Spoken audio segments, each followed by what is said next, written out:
know how things have changed. It is just our second episode of 2022 on The Next Best Bet. Episode 186. I'm Jake Higgins with Brett Levy as always. However, this time we are both on the East Coast. I did a cross-country move. My background is different if you're watching the video.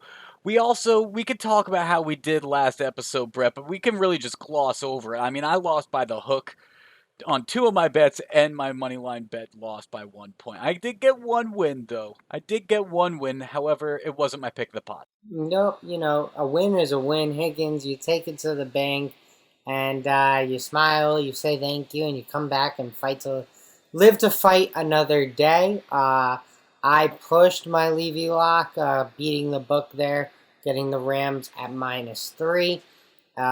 Did not win the Chiefs bet, obviously, Higgins, because the Cincinnati Bengals are in the Super Bowl. So, look, I'm sure I'm not the only one that bet the Chiefs, but that one did not pay out. But very exciting weekend coming up here, Higgins. We've got the trade deadline by the time people are listening to this in the NBA. We've got the NFL Super Bowl coming up, the NHL coming out of All-Star break, and the Olympics going on. So, lots going on in the sports world, even if baseball can't get their shit figured out. No, they cannot, even though they did happen to release MLB The Show 22. So even if there's not a real baseball season, we can play a virtual one in the video games. This episode's going to mainly be a Super Bowl episode, right, Brett? We're going to touch on a few other things, but obviously, where everyone's focused, we're not on Radio Row. However, we are going to be talking a lot about the Super Bowl in this episode. First, let's talk about Beginners Boulevard, though, and it's going to be a term you're going to hear us throw around a lot during our Super Bowl conversation, and that's prop bets, because there's no better example of prop bets than the Super Bowl. There's the most options, and this is really any other bet other than your spread, money line, or over-under. It's something specific that's going to happen in a game. Think over-unders for rushing yards, touchdown props. And then you go to the Super Bowl, and there's some more eccentric ones like Gatorade color. You can bet on the coin toss, the national anthem over-under, things like that. It can get wild in the Super Bowl. Yeah, you can get some creative bets in the Super Bowl. Some of the things I found fun this Super Bowl, Higgins, that FanDuel and I'm sure others have posted as well, but these match bets where, it places two guys and it's like which one of these two guys will have the most receiving yards or the most rushing yards or, the most passing yards. And I think that's a fun way to possibly bet the Super Bowl, Higgins. We see these great wide receivers in this game, Jamar Chase and Cooper Kupp. Maybe we don't know who wins, Higgins, but we know Jamar Chase and Cooper Kupp are going to get targeted. They're going to have the opportunities to get their receiving yards, right? Their receptions up. So maybe that's a way to bet it if you don't have a great read on the game. But Higgins, we're going to have quite a few bets. And look, everyone's looking forward to Sunday. Yes, you gave a great example of a prop bet, Brett. But we're going to get into our prop bets in a little bit. So people are going to need to listen, hang on a little bit, catch up with us later on in the episode. Because first, real quick, we should talk about the NBA trade deadline that finishes up on Thursday afternoon, Brett, which this episode does come out on Thursday. But there's already been quite a lot of action, including an interesting trade between the Kings and the Pacers. Now, Brett, in my opinion, the only player Sacramento shouldn't have had on the trading block was Halliburton. However, he is off to Indiana right now, and players like Miles Turner probably can't be more happy. Yeah, definitely interesting move for the Pacers. Look, Brogdon has been out most of the year, Higgins, so they needed some help at the guard positions. They've been playing Dwayne Washington, Kiefer Sykes, who was part of Boeheim's army this summer, has been playing for them as well. So definitely fills a need. They traded away Karis LeVert as well. They sent him to Cleveland. So Indy just retooling. Sacramento trying to get different as well, Higgins. So makes sense for both to, get a little different, shuffle some pieces. I don't think either team becomes a playoff team this year, but I like Sabonis as a really good piece moving forward, someone to build around. He's 25 years old, Higgins. He feels older because, an international guy, and also, he's been traded once or twice in his Yeah. time in the NBA. So, may feel a little older, but pretty young guy, still in his prime. So, good addition for the Kings. And then you mentioned Halliburton, great player. I think the Cavs got a lot better. Adding Karis LeVert, that fills a need. They were desperate for some wing scoring after Sexton went down for the year. They should get Garland back. Hopefully by the time everyone's listening to this podcast, we'll know for sure if Garland's back. But if not, in the next game or two here. And then Higgins, kind of an underrated move, I think, is part of this CJ McCollum deal. Nickeil Alexander-Walker goes to the Utah Jazz. And he'll Portland was replace. very active. Yeah, well, yeah, exactly. Portland was very active, shipping Norman Powell out, shipping Robert Covington out, McCollum as well, Larry Nance Jr., who's actually going to have surgery before playing for New Orleans. So we'll see if we even see him on the court there. But Alexander Walker going to Utah, I think, is a good move. He's going to replace Joe Ingles, minutes off the bench there. Ingles obviously part of the trade, but also tore his ACL, Higgins, so was not going to be playing. He's a free agent at the end of the year. Some speculation he may go back to Utah, so if you're a really big Joe Ingles believer and you think he moves some markets, maybe you can get a super early 2023 Jazz line or something. Hey, if you're in Vegas for the Super Bowl, why not maybe place that early bet? But Brett, a surprising name we haven't heard, and there's still some time, but I did see some news of a Lakers guy that said anonymously, granted, it was anonymous, but that he's surprised at how underwhelming the market's been for Russell Westbrook. Do you think that's just trying to spur up some interest in these final hours? Because, I mean, they're still shopping him, obviously. Yeah, I have no idea what the Lakers are gonna do. They're in a little bit of trouble. I've kind of speculated, I guess, on my own that I think maybe an ancillary move will be made, but it's very hard to get rid of a guy making $40 million a year. There's very few partners, but who knows? Maybe a team like the Knicks might get involved. Maybe Houston Rockets with John Wall's contract could potentially get involved. So, you never say never on these things, Higgins. We've seen the Harden Simmons rumors heat up from Brian Windhorst on Wednesday, and then Woj kind of throw some water on that fire. But we'll see. Thursday morning, Thursday afternoon, Higgins, you and I will be following this stuff. It's going to be an exciting trade deadline and kind of a fun appetizer to the Super Bowl. The Super Bowl gets pushed back a week, so normally the deadline happens the week after the Super Bowl. Now it's leading up to the Super Bowl. You get all this action. It's made for a fun midweek here, Higgins. It'll be an active day on Twitter, that's for sure, between Shams, Woj, Windhurst. We're going to get a few of these tweets come flying out. I don't think the NBA trade deadline is quite done yet. I think we're going to see some movements. Whether it's the big names that you said at the very end or not, I don't know, but there's definitely going to be a few more moves in the next couple hours, as they're going to be up all night, I believe. I think so, until that trade deadline's done. But Brett, let's move on to what we've all been waiting for, and that is the Super Bowl. And it's a matchup that a lot of football fans, unless you're fans of these direct teams, you might be happy either way. I mean, Stafford, Burrow, two quarterbacks rather easy to root for. Stafford having been in Detroit for so long, a lot of people think he might deserve one. Joe Burrow, another young, exciting quarterback that is making the ranks and getting to the Super Bowl early in his career. Would be awesome to see that with the Cincinnati team that's never won the Super Bowl as well. So, very interesting matchup in Los Angeles on Sunday. Hey, Higgins, there's a football game on Sunday? I had no idea. No one had been talking about this. It's a concert, actually. Dr. Dre, okay. Eminem, Yeah, it's a concert It's a with a football game at halftime. That's actually pretty accurate. It's a big entertainment event, and then they might play some football in between. That's pretty good. But yeah, it should be a great game, Higgins. I'll be honest. I am taking the Bengals and the points here, Higgins. But it's because I want a close game. I want this thing to be back and forth. I want to have some fun on Sunday. Enjoy the last football game of the year. Two things no one wants, right? A 3-0 snore fest and something that's a blowout. Those are the two things that we as America, we just don't want. So look, the spread's within a touchdown. I'd like it to be within a touchdown on that final drive, and maybe there's a chance to sway millions and millions of dollars either way on the arms of Stafford or Burrow or the legs, whatever it may be. So I'm rooting for a close game, Higgins.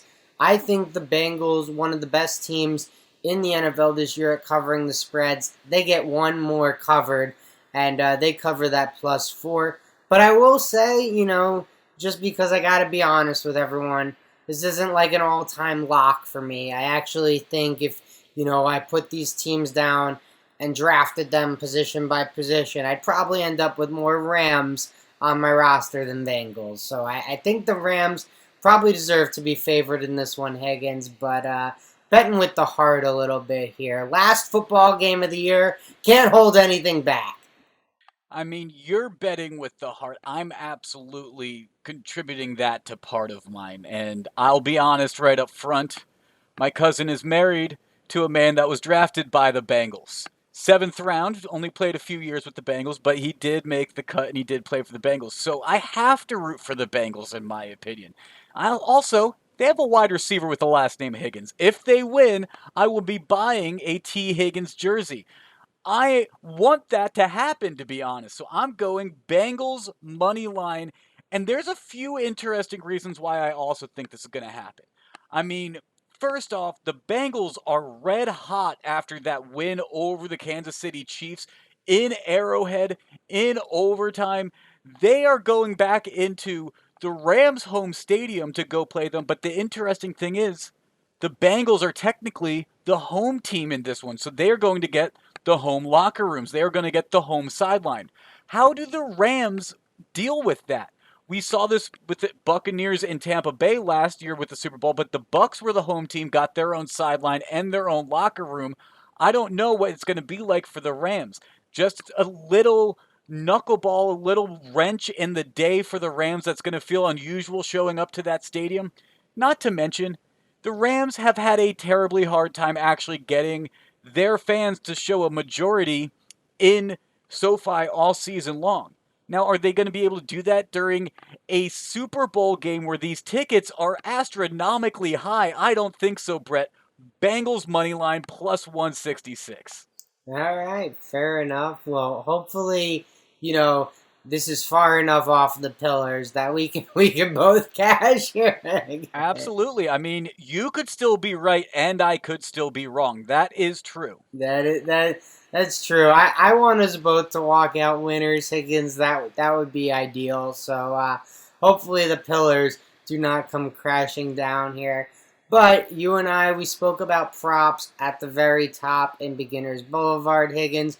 It's part of the fun of Super Bowl Sunday is all the prop bets that all the sports books offer. And Higgins, you moved back to the East Coast just in time because now you've got books competing against each other for your business, yes, I Higgins. do. Actually, even physical lines from the casino near me. I stopped by and grabbed those today just for the show. There you go. You got physical lines. You got paper lines. I mean, this guy, he's got Odd Boost up the wazoo on his phone. So, Higgins, where are you starting with the props? Because I usually start at the opening kickoff, but I think you might have me beat here. I go before the game. Now, I'm not going national anthem, although I heard it's a very low over-under for the national anthem this year, and that just throws red flags to me, so I'm staying away. I am going to go to the coin toss because, Brett, I did mention this last year as well. I was wrong last year, but the data says stay with your gut. And the NFC since 2000 is 17-4 at winning the coin toss. So Rams minus 104. Now this is at FanDuel where it's minus 104 because I saw another book, DraftKings has 105, and the physical book at Mount Airy has minus 110. I'm shopping around like you said, but I'm taking Rams minus 104. And Brett, this actually helps me because if we look at the recent history with the coin toss, the winner of the coin toss in the past seven Super Bowls has not won the game. So the winner of the coin toss loses the game. I think the Rams are going to win the coin toss and the Bengals are going to win the game. The logic's syncing up flawlessly for me. All right, there you go, Higgins. And, maybe you combine them, do a little same game parlay there. Rams win the coin toss, Bengals win the game. Wouldn't that be Maybe. something? Wouldn't Maybe. that be something? But, Higgins, I mentioned I like to start at the opening kickoff because there's a bet, and I get a little bit of the vig on my side here, Higgins. I shave about 2 cents here on FanDuel.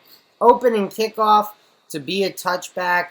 Yes, minus 108. No, minus 118. Higgins, I got news for you. The opening kickoff, probably going to be a touchback.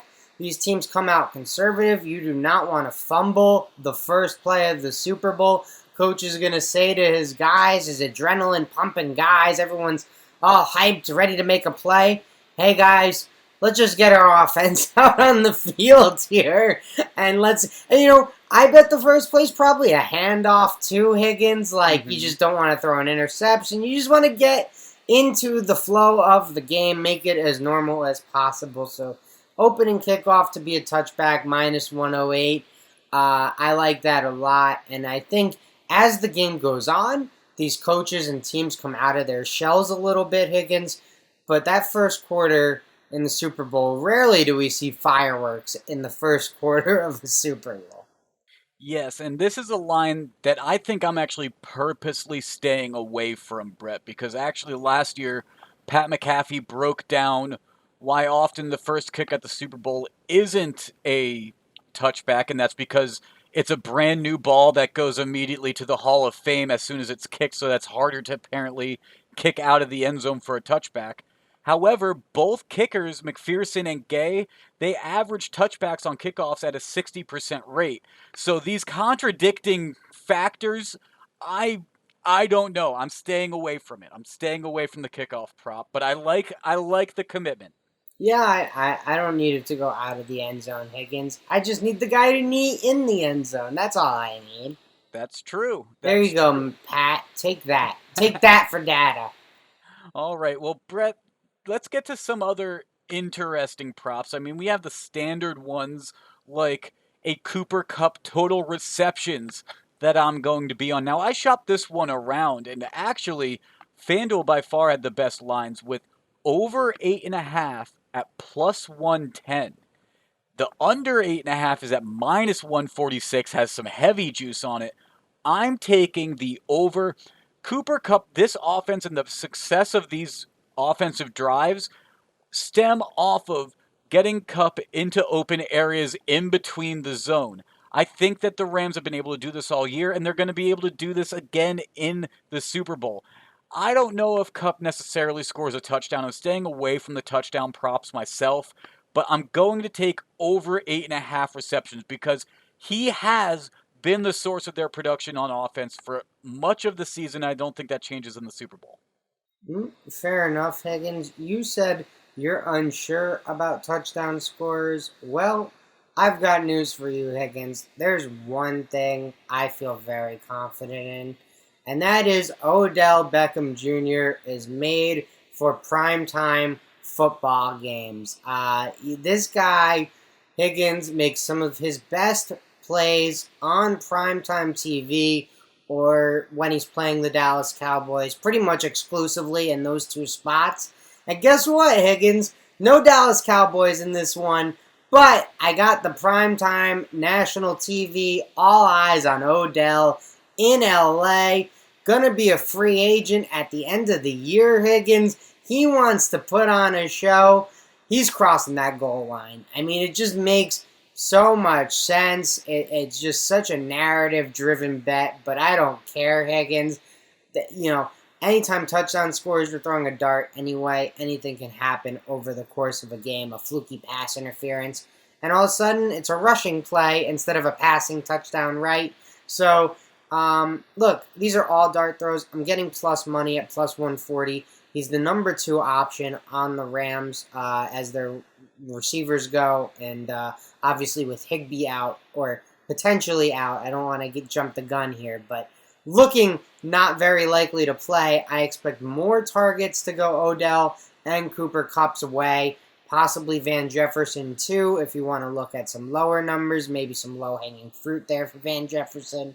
But it just feels like this is happening, Higgins. He's been on a tear since he joined the Rams. This was a guy people were speculating, is he washed? Is it Baker? It's probably Odell. Goes to the Rams, just been on a touchdown scoring rampage here, so I think he gets across the goal line in the Super Bowl in LA. It feels like this guy is, he is the show, right? So he's just going to score. Since being traded to the Rams, OBJ has shown he deserves some serious looks this free agency, and it'll be his choice whether he wants a really big contract or to go to a contender, maybe take a little less money, or maybe he gets paid and goes to a contender really well. Brett, I'm not going to be taking those anytime touchdown props, but there is a touchdown prop bet that I am going to take, and that is an interesting one I found on FanDuel. The jersey number of the first touchdown score, over under 18 and a half. I'm taking under 18 and a half at plus 100. And if you look at the rosters of these two teams, it makes sense. I mean, if it's the Rams, as long as it's not a rushing touchdown, it's probably going to be scored by someone with a single-digit number. It could be Higbee potentially, it could be a tight end, but the wide receivers are all less than 18 and a half. Cooper Kupp's the highest at 10. And then if you look at the Bengals, Jamar Chase wears 1, Joe Burrow wears 9. I mean, Joe Mixon is someone to be worried about who would be over 18 and a half, but there's so many options under 18 and a half that I'm surprised that I'm getting the plus 100, and I'm going to bite the line. I'm going to bite the hook, and I'm going to jump on. Yeah, I think the reason the line is set where it is, Higgins, is just to account for the possibility of a defensive touchdown or other things. So maybe that is why you get the slight plus money there, and I think it's within reason. I think you're taking a good shot here. You get Jalen Ramsey's a single-digit number player Ramsey's as well. Single-digit, yeah. Another corner for the Rams also wears a single-digit number. I mean, it's become a lot more common and available this year. I'm just really surprised at that. Yeah, I think, I'm just stating the reason why it might be slight plus money. Because, Aaron Donald recovers a fumble, all of a sudden 99's running in. There's plenty of more numbers above 18 and a half than there are below 18 and a half. You are right, Brett. Yeah, it's just a pure, exactly, mathematical number things. Oh, there's 22 numbers on the field. How many of them are going to be below that 18? But I like that you get the quote-unquote superstars here. You get Jamar Chase. You get Odell. You get Cooper Kupp. You get both quarterbacks if it's a pass interference on the one. There you go. You steal a Van Jefferson in there. Not bad, Higgins, at all. I'm gonna be so disappointed when the guy who scores the first touchdown is like it's a Samaje It's gonna be a tight end or something. Yeah, it's the backup fullback for the Rams who hasn't seen a snap since week 6. Gets it's a in trick there. Play lineman. Yeah, that one's gonna hurt, but it's a fun bet, and I do like the side you are on, Higgins. Higgins, really quick before we get out of here, one bet that I like but I'm not on is both teams to have a lead in the second half. I think that one's interesting, kind of playing into the Cincinnati +4 I gave out early. I'm rooting for a close game. But, Higgins, I really want to touch on my last bet. It's my favorite bet. It's the bet I make every single year. total number of players to have a pass attempt in the game over 2.5. Obviously, the reason this number is set there is because each quarterback, we hope, throws a pass, and then hopefully no quarterbacks get injured, right? And it's is there going to be a trick play? Exactly, a Philly special. 2 years ago, we had the great Philly special game where, both teams threw it. We had like 5 guys throw passes. This game, Higgins, I actually think there's some interesting data that supports the over 2.5 here. Odell Beckham has already thrown a pass for the Rams. Johnny Hecker, the punter, has thrown a pass this season for the Rams. Sean McVay's shown with his current roster, with the players available, 2 of them he's willing to throw a pass with. And look, the Bengals, they're dogs. Zach Taylor has worked under Sean McVay. He might feel a certain amount of pressure, or might feel, I got something to prove here. And maybe it's a Doug Peterson situation, David versus Goliath, and he just goes for the knockout blow there and, throws a trick play in there, tries to put the nail in the coffin. And, sometimes those things work, Higgins. They're really galvanizing for a team, really, get the momentum up when you go for something like that. We saw it, Jim or John Harbaugh, excuse me, the Ravens coach, when he's asking Lamar, John Harbaugh knows he's going for it on 4th down, but he turns to Lamar, he's like, hey, what do you want to do? And Lamar's like, we're going for it, and the whole team gets riled up, right? Yeah. So momentum's real. I believe in that, and I think this is a good way to add to momentum. I think it's a good risk because you have the data proving that McVay will throw passes with players other than Stafford. So, look, anything can happen. Last year, Travis Kelce pump faked me to a loss, but the play was there, Higgins. It was designed. They drew it up. They called it. Travis Kelce just said, fuck you, Brett. No money. Yeah, you had the opportunity, that's for sure. I think you'll have the opportunity again, and I mean, as long as the pass gets off and it's not a reverse that turns into a 15-yard loss, I think I cross my fingers. I hope that you'll be good. And Brett, speaking of some of that momentum shifting, big plays that you were talking about, my last bet is kind of that same note. If you go on DraftKings and you look under novelty bets, there's an interesting one, Brett. Will there be an octopus? And for the casual fan, you may go, wait, what do you mean by that? Will there be an octopus? I mean, are you saying they're going to throw an octopus on the field like the Detroit Red Wings fans do? Neither of these teams. No, nothing like that. Although it's not specified specifically, so if that happens, you could argue that it could technically win. But will there be an octopus actually is intended to mean will there be an 8-point score? So a touchdown and a 2-point conversion. And we have 2 young, very innovative coaches that I think would potentially take the chance, even late in the game, potentially, if they need it. So I'm going to take yes at plus 1,400, getting some big money here if it cashes. But I'm going to be placing it and taking my risk. Yeah, I have seen some where you can bet on just the attempt, Higgins. So maybe you want to protect yourself. Maybe it's a way to kind of hedge out or almost double down. You could say so. That might be an interesting bet for you as well. But that is a fun phrasing. Will there be an octopus? I don't think I've ever heard that.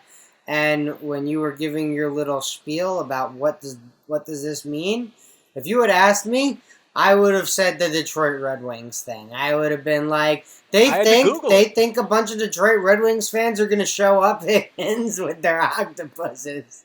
I had to Google it to confirm it wasn't a Cincinnati tradition I didn't know about. But then you look on Twitter and there's a DraftKings tweet talking about the 8-point scoring play. So although it doesn't list it specifically on the sportsbook, DraftKings did send out a tweet saying that that's what it's intended as. Personally, I hope a fan brings an octopus and it gets showed on camera. That would just make for an interesting situation to argue with DraftKings for sure. Oh yeah, someone just dresses up as an octopus. That would be fantastic. Absolutely. But hammer it. I hope it's a listener. They just hammer it, show up as an octopus. Boom, we're there, baby. Absolutely. Brett, some interesting Super Bowl trends that I want to talk about. Also, real quick, the common opponents between the Bengals and the Rams, there's 7 of them. And that includes the 49ers, who the Rams played 3 times. So plenty of game film to watch in terms of common opponents between these guys. Should make for plenty of good preparation. But as for these historical trends, Brett, the team that is favored historically is 36-18, and there is only one occasion that it was a pick'em, and that was in Super Bowl 49, excuse me, and that was between the Seahawks and the Patriots. So 36-18, the team is favored wins. However, the underdogs are 7-4 in the last 11, excluding that Super Bowl 49. So interesting bucking of the overall trend there in recent history. Yeah, no, those are some good stats you gave out, and I know you have a few more fun ones for us that are good for us to sit, think on. I mean, you and I, we already placed some of our bets that we went through, Higgins, but I mentioned to you I like the under. I feel like it gets bet up a little bit on the Super Bowl because there is so much public money, right? But you have a stat that says, no, Brett, you're wrong. It's actually a 50-50 split here. Yes, 27-27. It is a dead split in the history of the Super Bowl in terms of the over-under. There's one tie as well. But in the past 6, the under has hit 4 times, Brett. So in recent history, you may be right. It has been getting bet up. And also, that's when it has become more publicly available to bet in more states. So maybe novice bettors have raised that ceiling a little bit more. Yeah, that's definitely a good thing to think about there, Higgins. And, a state like New York, which this will be the first Super Bowl everyone can bet in New York City, versus, towns like Las Vegas or maybe a state like New Jersey, this will be like the third or fourth Super Bowl for New Jersey. But maybe, the lines will look a little different in some of these places. Maybe a full point different. Maybe it's just the hook different. But Higgins, maybe you'll be driving over state lines. Maybe you'll be like, nah, it's over under. In Pennsylvania, it's too high for me. Let me drive north. I don't like this one in New York either. Let me drive a little east here. New Jersey. Here we go. I found it. Well, there are some books that are available in New Jersey that aren't in Pennsylvania. I mean, Caesars is one, for example. Maybe I find a line that I like and I have to take a quick jaunt down 80. But you know what, Brett? I have to pay into the VIG technically because it costs me $1 on 80 to leave New Jersey. So I don't know if I want to do that. I don't know if I want to be given the book, as in New Jersey, some free money. Well, all right. Well, then, just drive on down to West Virginia and go look at their bucks. You got All right. options here, baby. All right, and some live betting trends real quick before we get out of here. Like I said, the coin toss winner has lost the game for the past 7 years. A very interesting trend. Maybe you're not like me and you don't bet on the coin toss winner, but after that coin toss is done, you run to the sports book and you go place a bet on the other side. Maybe not a bad idea. And then also, the team that scores first is 36-19 in the Super Bowl. Just some food for thought here as we get prepared for the Super Bowl. Brett, everyone has a few more days, though. The line may move between now and Sunday as well. We're locking in some picks from on Wednesday night, Thursday as well. I'm sure I'm going to have some other props that catch my eye I might be tweeting out, though. How about you? Yeah, we will see if I add anything to the card prior to the game kicking off, Higgins. But look, part of the fun of living in these states is we get to live bet the action as it's going. Maybe there will be a 20-minute power outage, and I think the momentum is sucked out of the stadium, and I can hop on the Ravens, and all will be right. Or maybe there is a botched fumble snap on the first play of the game, like in that Peyton Manning Super Bowl, and you just know that the Broncos don't have a chance all night, and you can hop on Seattle. So, yeah, you'll have opportunities to watch, see what's going on, and try and take advantage that way as well. Yeah, just remember everybody, bankroll management, and that's why we're basically just betting on the Super Bowl in this episode because although there are some plenty more interesting events going on between now and Sunday, I mean, if you want to watch an interesting golf tournament, the Waste Management Open at TPC Scottsdale down in Arizona, that's just a fun time. That looks like something that's worth going down and enjoying if you're a golf fan. Yeah, Higgins, I think something that I may try and get in on Thursday morning before the waste management tees off. I might find some maybe towards the top golfers that I like, but not. I'm not gonna pick from the John Rahms of the world or the Patrick Cantlays. Yeah, maybe you go down to the mid-tier golfer, right? Zalatoris, coming And back from Will COVID. Zalatoris. Maybe, but I'll have to do a little more research on what I think plays really well at the TPC Scottsdale course. Maybe it's guys who hit the ball really well, drive far. Maybe putting's not as important here, or maybe it's a course where putting is important. I gotta be honest, I have not looked very much into TPC Scottsdale, but It's a fun tournament. It's a fun tournament yeah, for I sure. I do think a fun bet would be to parlay, a golfer to win and a football team to win or something. Have a nice little, 6 p.m. sweat, pregame sweat into the NFL action at night. Who knows? Maybe you take a super long shot, go go out there and go bet on Ricky Fowler if you want, and do that. Or the Olympics are going on, and on Thursday night, there is the men's halfpipe finals. Brett, I'm on the East Coast. I'm still transitioning to the time zone, if we're being honest. But on Tuesday night, I stayed up. I watched the qualifiers. I was going to go to bed after the first runs were over, and Sean White, I assumed, was going to qualify. He fell in his first run, meaning I had to wait all the way until 1:30 in the morning after he landed his second run and qualified for the finals before I could go to bed comfortably because I wanted to make sure I saw Shaun White's final runs in the halfpipe. Thursday's going to be interesting. That's going to be a great event. If you followed me on Twitter, you saw I already placed my bet on Shaun White before the qualifier, though. The odds have changed now that there's a final. The pool's only down to 12 now. There were some very strong Japanese riders in the qualifiers. They got some of the top slots and they were throwing some big tricks, and it's going to be a very fun thing to watch on Thursday night. But maybe you parlay that with a round one performance at the Waste Management or something. Who knows? Or maybe you find an NBA trade deadline prop for Thursday as well. There's plenty going on Thursday. Yeah, lots going on Thursday. Lots of fun this weekend. I see you got UFC, Higgins, so you Yes. just nonstop options for us. Yes, there's a Saturday pay-per-view on UFC. I'm only going to mention it real quick because it is an amazing fight. Israel Adesanya, who apparently just signed a contract that makes him the second highest paid active UFC fighter. I'm assuming that's behind Conor McGregor, obviously. And he's fighting Robert Whittaker for the second time. Israel Adesanya dominates at this weight class. He has the entire time. He only has one loss, and that's from when he went up at weight class to light heavyweight. He's back down. I think he destroys. The book does too. That's why he's at minus 265.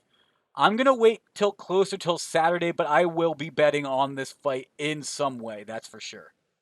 Yeah, sounds good, Higgins. Let's hop in to the Levy Lock pick of the pod.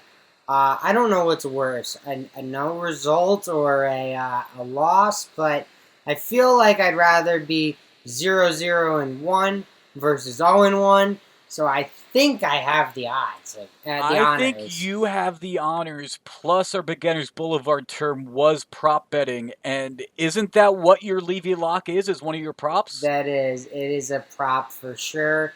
I mentioned my Cincinnati bet fully with the heart because it's the last football game of the year, Higgins, and if it's a blowout, well, I'm just going to be sad for a bunch of months because the last football game was a blowout and the playoffs were so great leading up to it. But I do think these games tend to start a little slower, Higgins. I think these teams are a little conservative coming out of the gates until the game flow, or until the teams really get into the game flow. So I think the opening kickoff will be a touchback. I feel really good about that either way, Higgins. Whether it's kicked out of the end zone or just into the end zone, I think they'll knee it. So opening kickoff to be a touchback, yes, minus 108. All right, very interesting. I'm not going to take one of my prop bets as my pick of the pod. I'm going with Bengals Moneyline. It's the only game that I'm really betting on, so my only game line. So I'm going with that. Like I said, I think there's plenty that is in favor for the Bengals, especially I think this is kind of being understated a little bit by some other outlets in terms of the news coverage I've seen about it. But the Rams being the away team in their own stadium and having to stand on the other side of the field and enter through the other tunnel and use the other locker room, I don't know how that's going to be for them, especially in a stadium that they have a hard time attracting their fans into already. I think it's going to be very interesting. I'm hoping that there's a lot of orange in that stands. Definitely a real possibility of that, Higgins, for sure. So, you may have a chance there. Well, make sure to join the conversation with us. Tweet us at NBBPod on Twitter. We'll have some picks between now and our next episode on there as well. Also, follow us on Instagram at NextBestBet. This has been episode 186 of The Next Best Bet. For Brett, I'm Jake. We'll talk to you guys again soon.